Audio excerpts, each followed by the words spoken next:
warahmatullahi wabarakatuh. Waalaikumsalam warahmatullahi wabarakatuh. Kembali lagi bersama saya Izzatul Ahmad. Selama beberapa menit ke depan, saya dan rekan saya akan menemani Anda dalam program studi kasus. Di sini yang akan kami bahas mengenai tema integrasi nasional dalam bingkai Bhinneka Tunggal Ika. Integrasi kata yang sudah tidak asing di telinga kita, yang mempunyai makna kesatuan yang utuh atau bulat, di mana hal tersebut adalah ciri jiwa bangsa Indonesia karena kita sejak dulu sudah dipersatukan dalam semboyan Bhinneka Tunggal Ika. Pada hal ini yang akan dibahas yaitu bagaimana pentingnya peran kami sebagai generasi muda dalam upaya menjaga integrasi dalam upaya menjaga integrasi bangsa dalam konteks Bhinneka Tunggal Ika. Nah, di sini kami akan membahas kasus mengenai sengketa Pulau Sipadan dan Likitan. Tepat di sebelah saya ada Kak Febria yang akan menyebutkan apa saja yang akan dibahas di dalam kasus ini. Silakan, Kak. Perkenalkan, saya Febria Khairul Nisa sebagai pemakalah. Di sini saya akan menyebutkan apa saja yang akan dibahas oleh kami. Yang pertama, penyebab terjadinya konflik, tujuan, latar belakang, penyelesaian sengketa. Selanjutnya akan dibahas oleh Kak Dea. Perkenalkan, nama saya Maulita Diasari. Di sini saya sebagai pembahas studi kasus.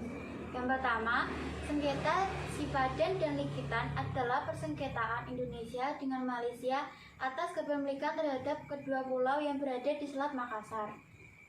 Yang kedua, penyebab terjadinya sengketa ini adalah karena kedua pulau ini tidak terdapat di dalam peta nasional negara Indonesia dan Malaysia. Yang ketiga, tujuannya yaitu klaim terhadap wilayah tersebut dilandasi oleh tujuan memperoleh keuntungan dan penguatan negara melalui penambahan wilayah. Kemudian latar belakangnya yaitu ketidakjelasan garis perbatasan yang dibuat oleh Belanda dan Inggris yang merupakan negara pendahulu dari Indonesia dan Malaysia di perairan timur Pulau Borneo. Klaim kedua negara atas kepemilikan dan kedaulatan terhadap Pulau Sipadan dan Likitan karena batas wilayah kedua negara di sekitar pulau tersebut belum disepakati. Selanjutnya akan disampaikan oleh Kak Syahrul. Perkenalkan, nama saya Syahrul Kani Prasetyo. Saya akan melanjutkan pembahasan dari Kak Dia. Kronologi sengketa. Persengketaan antara Indonesia dengan Malaysia mencuat pada tahun 1967 ketika dalam pertemuan teknis hukum laut antara kedua negara. Masing-masing negara ternyata memasukkan Pulau Sipadan dan Likitan ke dalam batas-batas wilayahnya. Kemudian, dua negara sepakat agar Sipadan dan Likitan dinyatakan dalam status quo.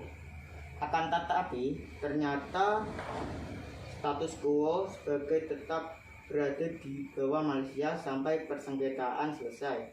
Sedangkan pihak Indonesia mengartikan bahwa dalam status ini tetap kedua pulau tidak boleh ditempati atau diduduki sampai persoalan atas kepemilikan dua pulau ini selesai. Pada tahun 1976, Malaysia secara sepihak memasukkan pulau tersebut dalam peta nasionalnya.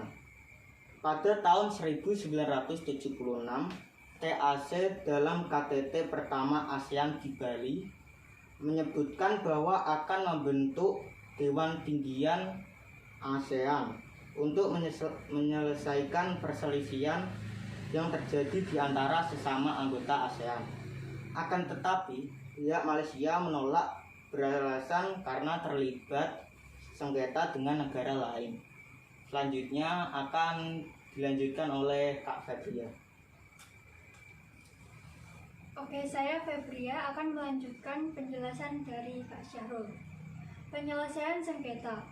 Penyelesaian sengketa yang dilakukan oleh Indonesia dan Malaysia merupakan suatu cara penyelesaian sengketa secara damai. Berbagai pertemuan bilateral dilakukan oleh kedua negara dalam upaya melakukan pemecahan atas sengketa ini. Namun, sengketa ini tidak dapat diselesaikan, sehingga kedua negara sepakat untuk menyerahkan penyelesaian sengketa kepada Mahkamah Internasional. Pada hari Selasa 17 Desember 2002, ICJ mengeluarkan keputusan tentang kasus sengketa kedaulatan Pulau Sipadan dan Likitan. Hasilnya dalam voting lembaga itu, Malaysia dimenangkan oleh 16 hakim. Sementara hanya 1 hakim yang berpihak kepada Indonesia. Kemenangan Malaysia berdasarkan pertimbangan effectivity, yaitu pemerintah Inggris atau penjajah Malaysia telah melakukan tindakan administratif secara nyata di kedua pulau tersebut. Betul, Pak? Di sini saya tadi menyimak ada kata status quo. Apa itu pengertian status quo sih, Kak? Ada yang mau menjawab? Baik, saya akan menjawab pertanyaan tersebut. Status quo adalah keadaan dalam waktu tertentu. Ini adalah frasa Latin yang secara harfiah dapat diterjemahkan seperti tanda petik suatu di mana secara umum itu berarti keadaan saat ini dari situasi tertentu yang tidak seharusnya berkembang secara alami menuju keadaan lain. Status quo digunakan dalam bahasa hukum yang paling umum, tetapi juga merupakan frasa yang digunakan secara teratur dan diperkirakan berasal dari abad ke-18. Ada yang ditanyakan lagi, Kak? Saya Kak mau bertanya. Iya, boleh? Mengapa Indonesia kalah dari kasus sengketa antara Malaysia dengan Indonesia? Ada yang mau menjawab? Baik, saya Febria akan menjawab pertanyaan dari Kak Faza. Silakan.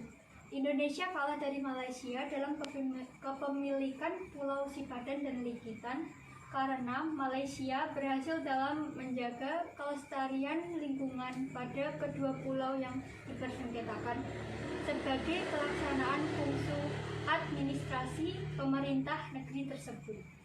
Nah, ini adalah tahap terakhir yaitu motivasi yang akan disampaikan oleh Kak Ezi dan Kak Faza.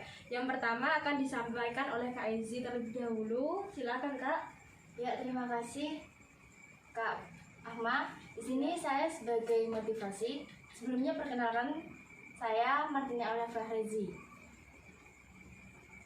Sebagai warga Indonesia yang mempunyai jiwa integrasi nasional dan berlandaskan Bhinneka Tunggal Ika, masalah ini dapat diselesaikan secara musyawarah bertemu antara pihak satu dengan yang lain. Motivasi dan pesan saya untuk generasi muda yaitu, jika mempunyai masalah antar kelompok, selesaikanlah dengan cara mufakat agar permasalahan selesai dengan adil, damai, dan tidak ada persinggungan antara satu dengan yang lain. Apalagi dalam hal seperti ini. Yang seperti ini adalah masalah yang sangat besar. Jadi dibutuhkan rasa persatuan.